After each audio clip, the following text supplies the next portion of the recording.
channel Erdianto Effendi Official. Hari ini kita bakal diskusi perihal isu-isu di hukum pidana bersama dengan orang-orang profesional di bidangnya. Nah, teman-teman sebelumnya udah tahu belum fakta terbaru dari kasus Brigadir J?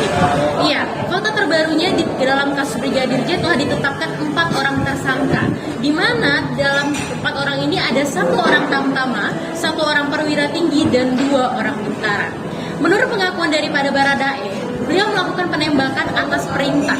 Nah, atas perintah dari si FS ini. Nah, beberapa kalangan berpendapat bahwa Baradae yang melakukan penembakan atas perintah FS ini itu termasuk sebuah tindakan yang dilakukan karena orang yang perintah yang dilakukan oleh orang jabatan di atasnya. Di mana hal ini termasuk ke dalam pasal 51 KUHP.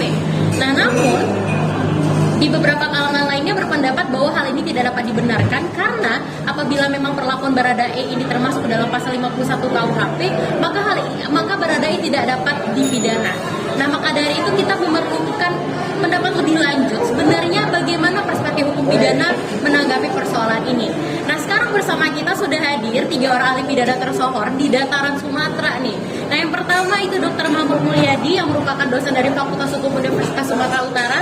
Halo Bapak, halo. Kabar? Baik, alhamdulillah. Alhamdulillah, segar ya hari ini ya Pak. Udah makan ya? Alhamdulillah. Alhamdulillah. Oke. Terima kasih banyak. Iya Pak.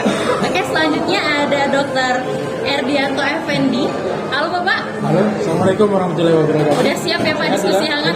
Siap. Alhamdulillah. Kita kedatangan tamu. Iya, jauh-jauh ya Pak ke Riau ya. Iya, sengaja ya tadi. Oke, kemudian ada juga Dr. David Ramadan yang juga merupakan dosen kita di Fakultas Hukum Universitas Riau. Halo Pak David. Halo, selamat siang. Ya, siang Pak. Lihat senyum manisnya ya teman-teman ya. Tapi Iya. jangan salah fokus. Kita fokus sama diskusi. Ini yang mulai berarti Pak Erdianto dulu. Iya, Pak Erdi. Oke, kita persilakan kepada Pak Erdianto. Terima kasih Dila. Assalamualaikum warahmatullahi wabarakatuh. Teman-teman dunia maya, sampai jumpa kembali di channel ini Erdianto Effendi. Kita membicarakan tentang apakah Baradae dapat dilepaskan dari pertanggungjawaban pidana. Ada beberapa ahli sebelumnya dan bahkan salah satu pejabat di negeri ini menyatakan bahwa Baradae itu bisa diterapkan pasal 51 ayat 1, yaitu melaksanakan perintah jabatan. Kita baca kemudian secara teori, yang dimaksud dalam pasal 51 itu adalah melaksanakan perintah jabatan yang sah. Jadi perintah jabatan yang sah itu artinya adalah bahwa pertama yang memerintahkan itu adalah pejabat publik. Dia punya kewenangan untuk melakukan perintah, untuk memberikan perintah. Dan di antara orang yang memberi perintah dengan orang yang melaksanakan perintah itu ada hubungan sedemikian rupa yang membuat dia harus mengikuti apa yang diinginkan oleh si pemberi perintah. Yang ketiga, perintah itu adalah perintah yang tidak boleh bertentangan dengan hukum. Kalau perintahnya adalah perintah yang bertentangan dengan hukum, tidak boleh dilakukan. Kalau itu hukum yang bisa dianggap sebagai menghapuskan pertanggungjawaban pidana, tentu enak dong orang. Bisa dong orang jadi pemberi bayaran. Saya kan cuma dibayar, saya kan cuma bekerja, ya nggak bisa. Jadi perintah jabatan yang dimaksud dalam pasal 51 itu adalah perintah jabatan yang sah.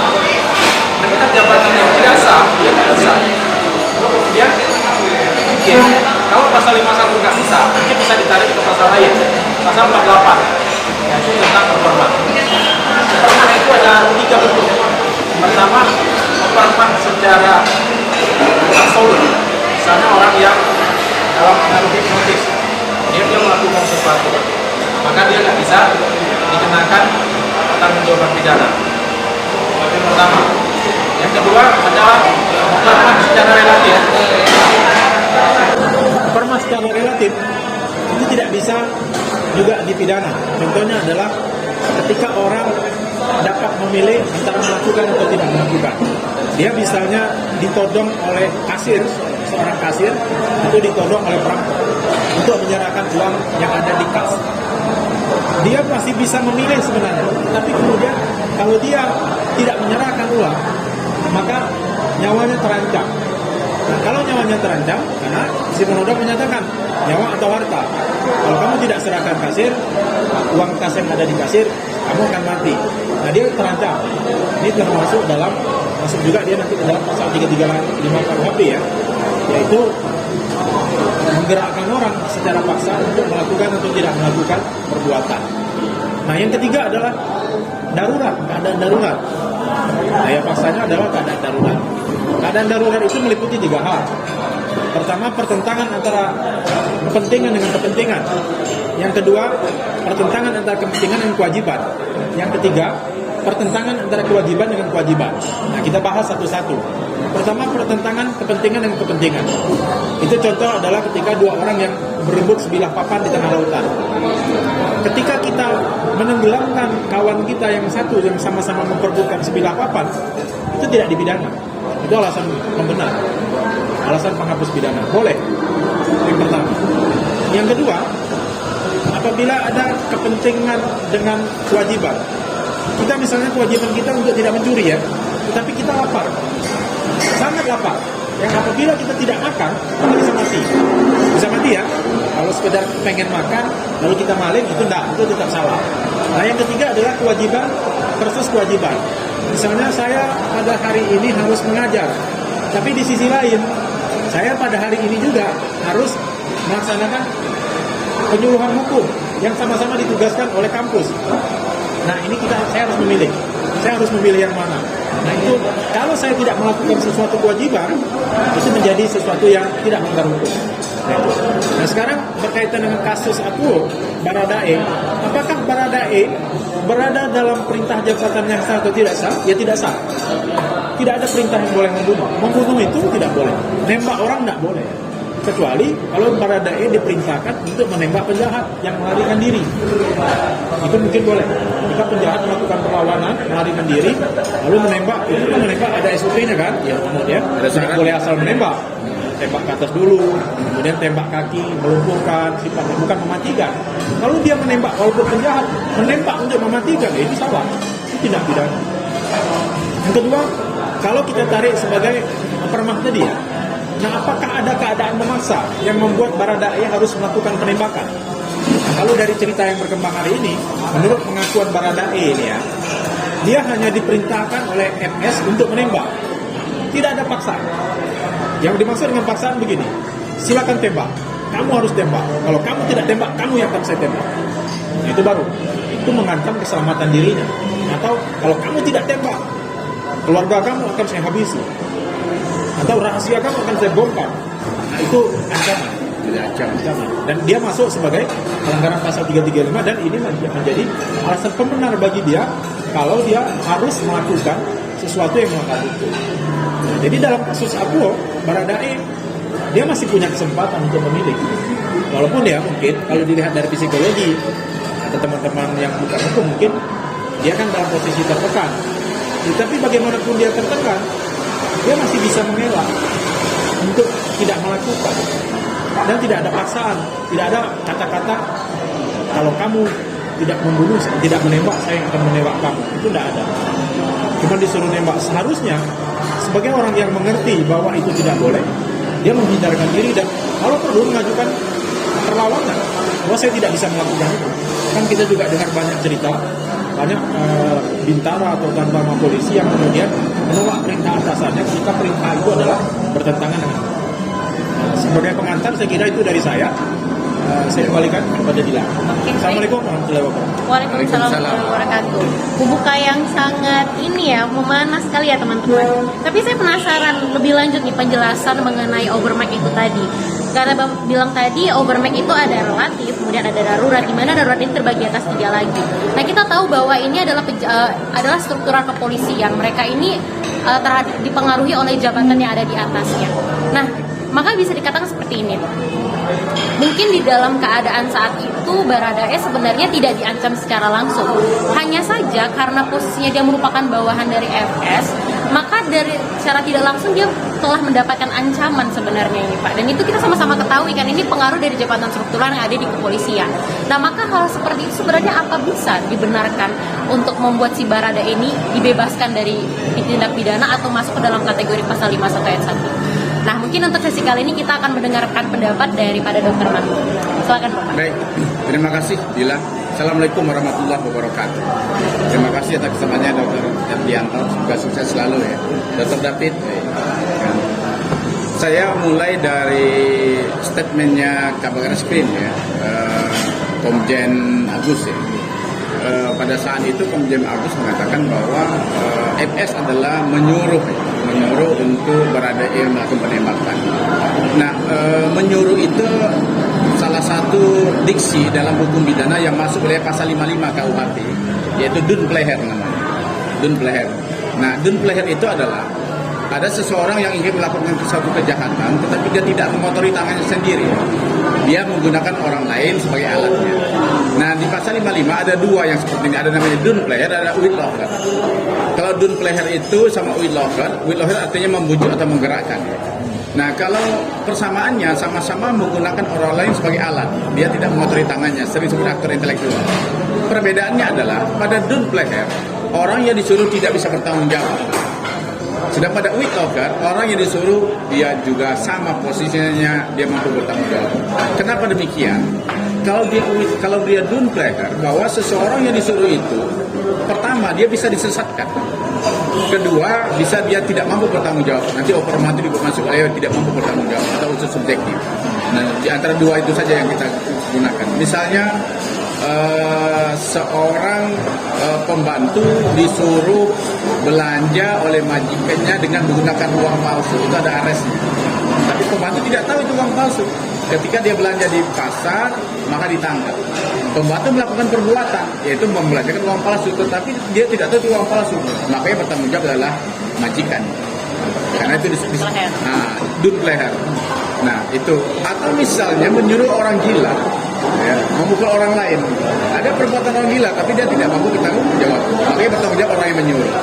Sementara Uitlocher itu orang yang dibujuk itu, dia mampu bertanggung jawab. Kenapa? Kan dia tahu. Dia tahu. Misalnya begini, katakanlah dengan contoh pembantu tadi, tolong belanja ya, ini uang 5 juta, tapi uang palsu, kalau berhasil saya kasih 1 juta. Oh mau, artinya tahu bahwa pembantu itu adalah uang palsu. Nah, pada posisi kasus ini kita ukur dulu. Jadi kalau statementnya Kabar Reskrim mengatakan orang yang disuruh FS menyuruh untuk melakukan penembakan, maka Baradae berarti tidak bisa bertanggung jawab. Masuk yang dua yang lain. Ya, kalau termasuk yang dua yang lain, nah, itu kan posisinya. Nah, artinya belum tentu diksi yang digunakan oleh Pak Kabar Reskrim itu tepat ya, belum tentu ya. Belum tentu. Tentunya harus memverifikasi fakta-fakta apakah betul posisinya orang yang tak bisa bertanggung jawab. Oleh karena itu kita lihat pasal 55 ayat 1 misalnya, itu kan menyangkut perintah jabatan yang sah ya. Bagaimana dikemukakan oleh Dr. Erdianto tadi. Nah, menyangkut perintah jabatan ini dia menghapus sifat melawan hukum. Sedangkan kalau dia masuk wilayah alasan pembenar, dia tidak menghilangkan unsur namanya subjektif, maaf ya. Nah, kalau dia menyangkut perintah jabatan, perintah jabatan itu artinya jabatan itu lahir dari undang-undang dan ada tupoksi dalam ruang lingkup. Pertanyaannya, apakah membunuh orang masuk dalam perintah jabatan? Kan diamal undang-undang, kan tidak. Nah, parameternya seperti itu dia, kan tidak. Tentunya membunuh orang kecuali tupoksi kepolisian misalnya memang menjaga keamanan, melakukan penembakan karena terancam nyawa dan ada SOP dan sebagainya. Kan begitu. Jadi pidana mati. Ada pidana mati ya? Ya, termasuk dia misalnya mengeksekusi dan pidana mati.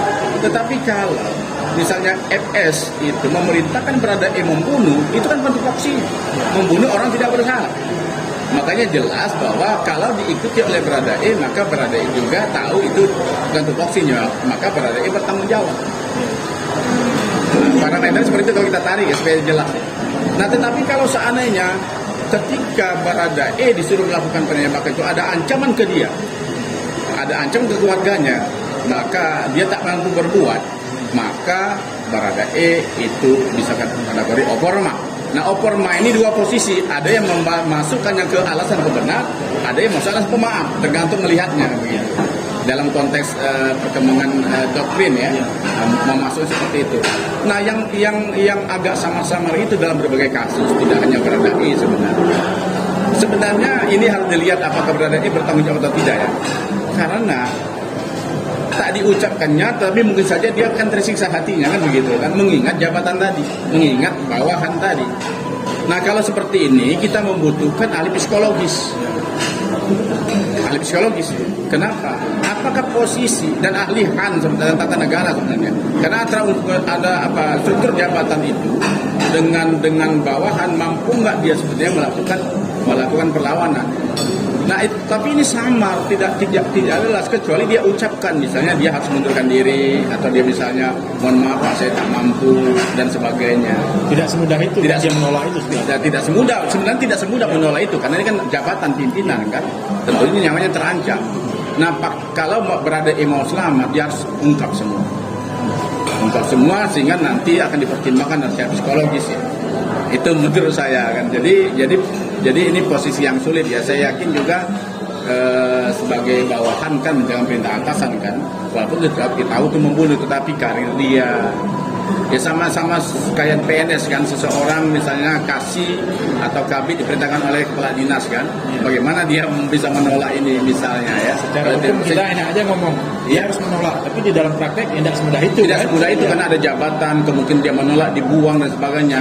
Nah tetapi saya katakan bahwa memang ini mudah dibantah. Apa dibantahnya? Ketika kita bersumpah untuk menjabat seorang ASN kan kita kan bersedia ditempatkan di mana saja. Ada juga seperti konsekuensinya, tapi kan tidak semudah itu.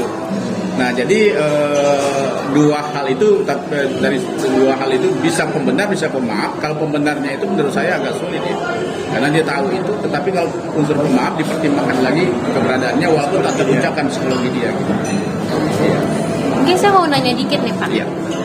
Jadi sebenarnya yang perlu kita ketahui di sini, apakah sebenarnya Baradae itu dalam posisi terancam, baik secara psikologis ataupun non psikologis, atau yang sebenarnya kita harus perlu tahu dia itu benar-benar menyadari atau tidak perbuatannya. Dalam artian ini, tadi Bapak sebutkan yang namanya duduk leher dengan leher.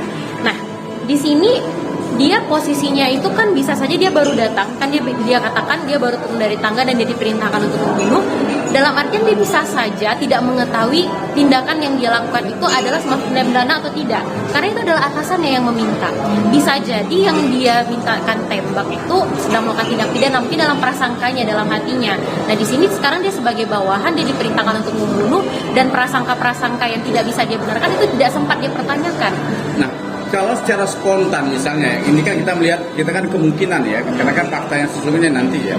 Kalau seandainya dia disesatkan, misalnya itu itu penjahat dan masuk teroris, tembak, begitu dia membunuh saya, itu disesatkan. Misalnya ya kata FS itu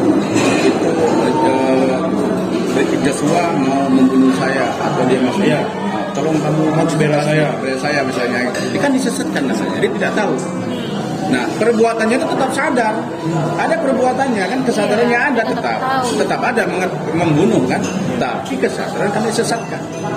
Tetapi kalau dia tahu bahwa itu, misalnya ada kasus tertentu yang dia sudah tahu dan harus dihilangkan si Joshua ini, maka tentunya perbuatannya ada, kesadarannya lengkap, tinggal pertanggungjawabannya itu. Ya kalau dia tidak ada unsur paksaan dan sebagainya dan dia mau melakukan sukarela dan sebagainya, itu namanya dia bertanggung jawab. Gitu ukurannya gitu. Oke, siap. Ya. Terima kasih ya Pak jawabannya. Ini udah mulai mendekati daripada apa sih sebenarnya yang harus kita lebih ketahui untuk mengungkap sebenarnya Baradae ini bisa dibebaskan dari tindak pidana atau enggak. Nah, kita mau dengarkan nih pendapat dari Pak David.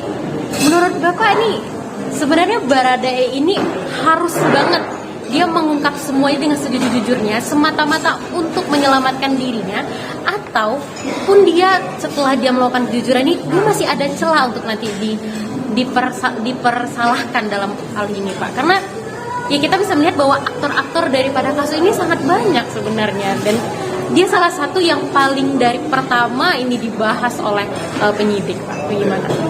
Terima kasih untuk pertama kepada Pak Dr. Ardianto di channel Ardianto Official, dan terima kasih juga kepada Komandan Dr. Mahmud yang pada kesempatan siang hari ini diajak bergabung di channel YouTube Pak Dr. Ardianto Official. Ini enaknya kalau satu narasumber itu dalam bidang disiplin ilmu yang sama, karena sebagai di sini adalah sebagai junior dan kita itu satu frame dan satu paradigma keilmuan, maka menyambung dari hanya moderator tadi, bagaimana Baradae ini bisa lepas dari jeratan hukum atau sanksi pidana itu sendiri. Maka hari ini kita sudah melihat bahwa keterangan awal Baradae mengatakan bahwa dia di bawah tekanan, sehingga skenario tuduhan yang awalnya itu adalah bahwa Baradae ini adalah sebagai pelaku yang melakukan penembakan. Ternyata apa? Hari ini skenario itu terbantahkan bahwa ternyata Baradae itu tadi pada Wiranto mengatakan kalau kita pakai ucapan Dr. Mahfud bahwa Baradae ini berada dalam tekanan psikologi hierarkis dan psikologi politis karena dia berada bawahan dari FS. Maka dalam hal ini jalan satu-satunya yang harus ditempuh oleh Baradae, yang hari ini dia juga menyatakan diri mengajukan justice collaborator. Maka hal inilah secara konsep hukum pidana yang dapat menjadi suatu pertimbangan di dalam ketika di persidangan publik. Sehingga apa yang sejalan yang dikatakan oleh Dr. ini bahwa majelis hakim harus memandang Baradae tadi itu dalam tekanan, satu sisi tekanan sebagai atasan langsung dan tekanan secara sosial itu dia harus patuh tunduk kepada saudara. Jadi di situ pintu masuk bagi saya melihat bagaimana Baradae ini keluar dari atau mendapatkan suatu ancaman hukum yang meringankan terhadap Baradae. Masih ada peluang dia bisa putusannya lepas nanti. Ya. Asalkan pertanyaan gimana, apakah dia sebenarnya terancam atau mungkin ada skenario yang masih tersembunyikan, itu betul-betul terjawab. Untuk menjawab daripada apakah dia itu sebenarnya disuruh tanpa sadar atau sebenarnya dia benar-benar menyadari tindakan itu. Kalau ada tekanan, ada perintah, itu yang harus dilakukan. Ya memang salah satu yang harus dia kemukakan juga, walaupun agak sudah adalah saksi ya, karena satu alat bukti. Misalnya begini nih, misalnya saya diancam, bisa bilang sama istri saya atau orang terdekat saya, walaupun itu masuk wilayah testimoni di auditor ya sebenarnya, tapi itu bisa menjadi petunjuk. Iya, artinya keterangan saksi itu kan memang yang melihat, mendengar dan mengalami sendiri tentang peristiwa pidana ya, tetapi itu bisa menjadi petunjuk. Karena putusan MK juga mengakui juga adanya korelasi antara testimoni di auditor dengan mengungkap satu fakta. Nah kalau Baradae bisa menyajikan bahwa kayak misalnya kan Joshua kan sudah pernah mengatakan kepada pacarnya gitu kan, atau dengan abangnya misalnya saya mau dibunuh misalnya. Nah itu bisa petunjuk. Nah ada nggak itu satu alat bukti. Tetap untuk menyatakan ada alasan benar atau pemaaf dengan alat bukti. Nah yang kedua adalah memang psikologis ya, jiwaan ya, itu karena saya merasa bukan kasihan ya, saya simpati juga walaupun tentunya kita pada dia pangkatnya rendah ya kan, terjebak dalam kemulut yang begitu besar ya, dia sebenarnya nggak tahu iya, artinya walaupun dia berperanan di situ kan, tapi letakkanlah keadilan untuk dia gitu ya, jangan samakan dengan faktor intelektualnya gitu. Itu maksud saya kan kita tahu orang-orang ya, karena kita biasa di kaum proletar ya, bagaimana menolak perintah itu bagaimana kan berat sekali ya gitu. Nah itu bukan kepolisian juga begitu kadang. Mungkin juga ada tambahan sedikit Pak Saudara bilang bahwa ketika perkara ini dibawa ke pengadilan dengan segenap pembuktian yang hari ini yang dilakukan oleh baik itu Irsus maupun tim penyidik khusus itu sendiri, bahwa saksi-saksi di sini bagi saksi yang akan menjadi kunci lagi adalah istri dari FF. Ya, itu maka salah satu kunci. Keterangan 4 terdakwa hari ini maka di tingkat pengadilan hakim apakah mengkonfirmasi atau mengkonstruksikan dari alat-alat bukti yang hari ini sedang dibuka oleh penyidik. Dalam hal di sini apa? Para saksi, kemudian apa? Akan menghubungkan hasil dari forensik. Nah, kemudian ahli balistik. Nah, kemudian hal ini satu kesatuan juga menjadi bukti surat nanti. Sehingga inilah bahwa ya saya ingin mengatakan hal besar harapan saya hakim dalam hal ini harus melihat menggali ya, betul fakta harus lebih progresif nih, agresif. sehingga hukum tadi itu tidak hanya bagaimana membuktikan atas suatu sangkaan dakwaan, tetapi justru harus mempertimbangkan nilai dan rasa keadilan masyarakat. Dan satu lagi, Dila, artinya bisa saja peluangnya bukan lepas lagi, tapi bisa jadi bebas kalau ternyata dia dapat membuktikan bahwa ketika dia turun seperti dia cerita, kalau versi yang ada yang kita tahu ya, itu posisi sudah tertembak. Ya sudah mulai bersimbah darah. Sudah bersimbah darah. Iya. Nah, kalau posisinya seperti itu, orang yang sudah bersimbah darah itu udah bisa kita pastikan mati ya. Nah, kalau orang sudah mati lalu kemudian disuruh nembak orang mati, dia nggak bisa dong, nggak memenuhi unsur 338. Karena unsur 338 itu adalah mengambil nyawa orang lain, merampas nyawa orang lain. Dalam artian nyawanya masih hidup. Nyawanya masih bergabung dalam jasadnya. Kalau nyawanya sudah tidak ada, sudah berpisah dengan jasadnya, lalu ditembak, ya itu namanya bukan merampas nyawa, tapi itu namanya menembak mayat. Jadi dia bisa dibebaskan dari dakwaan melakukan tindak pidana pasal 338. Jadi masih ada peluang. Atau misalnya memang ada juga, ya saya nggak tahu juga ya. Menurut saya apakah ada aktif menembak lainnya kan di belakang itu ya kan gitu. Yang katanya kan sudah bersimbah darah, artinya ada yang menembak terlebih dahulu kan begitu. Entah siapa yang menembak itu kan gitu. Nah juga bisa dilihat dari waktu kematian. Ya. Kapan kematian? Kapan dia turun? Kapan waktu mati? Kapan dia turun? Dan itu dibuktikan dengan hasil forensik. Forensik. Termasuk CCTV kan? Dan CCTV. Jadi ya betul kata Dr. David tadi, harus betul-betul hakim mampu memverifikasi ya. Semua fakta itu progresif, proaktif, menggali fakta-fakta itu, sehingga memang ini untuk menempatkan siapa yang sesungguhnya memang harus bertanggung jawab. Jadi aktor utama dari drama. Jangan sampai orang-orang yang memang ada di lokasi itu tapi sebenarnya peranannya tidak signifikan dan tidak hanya mungkin hanya skenario saja, jadi korban juga. Nila sedikit juga menambahkan, ketika kita memandang siapa yang salah dalam kasus ini, tentu harapan kita hakim juga harus melihat peran dari masing-masing. Kalau kita bawakan ke dalam proses hukum pidana, bagaimana kesalahannya itu kita ukur. Tidak hanya kesalahan belaka, tapi bagaimana juga kita ukur kualitas dan kuantitas peran dari derajat dari tersangka yang pada hari ini. Itu segilah kamu. Artinya Pak, hukum pidana kita itu sebenarnya menghormati yang adanya jenjang struktural ini Pak. Iya. Dalam menyalahkan perbuatan itu sebenarnya sudah harusnya ditimpakan sejauh apa atau hukuman. Ada ukurannya. Makanya ada kesengajaan, ada kelalaian. Kesengajaan itu pun bertingkat juga. Kelalaian juga bertingkat. Jadi hukumlah orang sesuai dengan perbuatannya Dan tingkat kesalahannya. Nggak sembarangan juga kan. Kalau sembarangan kan menzalimi orang. Iya. Hukum pidana itu punya ukuran-ukuran tertentu. Karena pasti teman-teman tuh pasti penasaran nih, sebenarnya di dalam hukum pidana sejauh apa sebenarnya hakim itu memberikan putusan terhadap orang-orang yang lemah tapi dia terpaksa melakukan ini untuk menolong dirinya ataupun menolong keluarganya atau mungkin dalam posisi terancam. Nah itu kira-kira apakah ada kasus yang pernah terjadi yang serupa untuk kita jadikan referensi demi keadilan si Barade ini? Banyak kasus, banyak orang yang dibebaskan dari dakwaan. Jadi kan ada dua putusan sebetulnya penghukuman itu.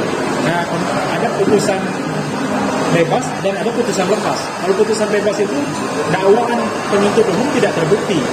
Nah, kalau putusan lepas itu sebenarnya ada dua. Secara yuridis yang dimaksud dengan putusan lepas itu adalah kalau perbuatannya terbukti, tetapi orang yang menjadi terdakwa tidak dapat diminta pertanggungjawaban pidana. Ya karena alasan-alasan ini tadi, alasan penghapus pidana, apakah alasan pembenar atau alasan pemaaf, dia pada putusan lepas. Itu secara teori dan secara hukum. Tapi secara praktek kadang-kadang itu dianggap sebagai perbuatan perdata atau perbuatan administrasi dan bukan tindak pidana. Maka perbuatan yang terbukti tapi dia bukan tindak pidana. Tapi kalau kita tarik ke sini, yang kasus lepas dalam arti yang secara yuridis dan secara teori itu cukup banyak. Ada dulu yang mematikan anaknya dengan ditutup bantal, itu dilepaskan, misalnya lepas. Ada ibu-ibu yang anaknya disekap pakai bantal, anaknya mati, dan dilepaskan dalam putusan pengadilan. Itu cukup banyak. Masih ada peluang. Jadi bagi Baradae masih terbuka peluang. Dia Mungkin kawan-kawan ahli pidana perlu juga untuk turun ya. Iya, Jadi ahli iya. ya, Baradae. Kita backup. Iya, di backup gitu. Mungkin Ini dari keadilan Pak- mau dari bikin ya. Ya, mau bikin. Salah mau bikin. mungkin dari Pak David mungkin ada statement terakhir untuk memberikan pencerahan nih kepada teman-teman yang kami dari mahasiswa pidana, apa sebenarnya yang perlu kami dalami dan perlu kami pelajari agar di masa depan nih kami calon-calon penegak hukum ini tidak lagi sampai terjadi kekeliruan atau drama-drama berkepanjangan kayak gini, Pak. Ya, saya mengatakan khususan di ilmu hukum pidana ini satu ilmu yang unik, yang mana harus mengedepankan suatu rasionalitas. Jadi ketika kita ingin menerjemahkan dari suatu kebutuhan undang-undang, maka hukum pidana tadi itu diikat oleh azas legalitas, lex stricta, lex stricta, dan lex. Maka dalam hal ini ada dalam kerangka apa? Bahwa relasi negara dengan relasi hak dari individu sebagai yang dilindungi oleh hukum pidana itu harus dijalankan secara ketat oleh satu penegak hukum hingga untuk menunjukkan raf kualitas derajat kesalahan seseorang itu harus dilihat berdasarkan kebenaran material, tidak boleh berdasarkan komen sensasi. Nah, hari ini berkembang dengan metode pendekatan pembuktian scientific crime, lebih mengarah kepada ilmiah. Nah, sehingga adik-adik sekarang ini ya teruslah bagi saya mengucapkannya adalah latihan dalam artian bacalah. Maka ketika sering melakukan baca dan diskusi, maka keilmuan pengesapan terhadap sebuah disiplin ilmu hukum pidana itu lambat laun akan mengalami sebuah subsidi keilmuan. Itu dari saya. Terima kasih ya Pak David atas pesannya. Oke, terakhir mungkin sebelum kita menutup, kita mau dengar kesimpulan dari Pak Mahmud. Mungkin ada yang ingin disampaikan pada para penonton nih Pak dalam menyikapi kasus ini, karena kita cukup memahami kasus ini tuh sangat pesat. Kasus ini cukup banyak dibahas itu karena peran-peran netizen Indonesia, namun jangan sampai peran netizen ini malah mengganggu penyidikan. Nah, kira-kira Bapak ada pesan nggak untuk penonton kita dalam menghadapi kasus ini? Ya, tentunya terima kasih ya pada bangsa Indonesia yang tetap care terhadap penegakan hukum ya, karena penegakan hukum itu tetap harus dikawal. Tapi dalam hal-hal tertentu memang jangan langsung menuduh seseorang, tempatkanlah perbuatannya itu sesuai dengan faktanya, karena hukum pidana tadi seperti yang katakan oleh Dr. David tadi bahwa kita mengejar pembuktian yang material. Jadi sehingga memang biarkanlah aparat penegak hukum bekerja dengan baik dan tetap dikawal, diawasi oleh masyarakat, itu hak masyarakat, karena juga aparat penegak hukum adalah bagian dari masyarakat. Sehingga misalnya nanti ditemukan bahwa dari berbagai tersangka ini ada yang bersalah memang dihukum, yang tidak bersalah dilepaskan, itu menjadi bagian dari penegakan hukum supaya adil.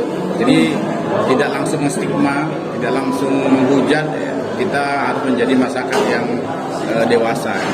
Itu katakan yang pertama dari saya. Yang kedua begini, saya ingin menyampaikan juga tentang betapa pentingnya hukum pidana ya. Bukannya promosi, bukan, kita tidak perlu promosi sebenarnya. Tidak perlu promosi, tetapi hukum pidana itu rentang dan bentangan perlindungannya itu luar biasa.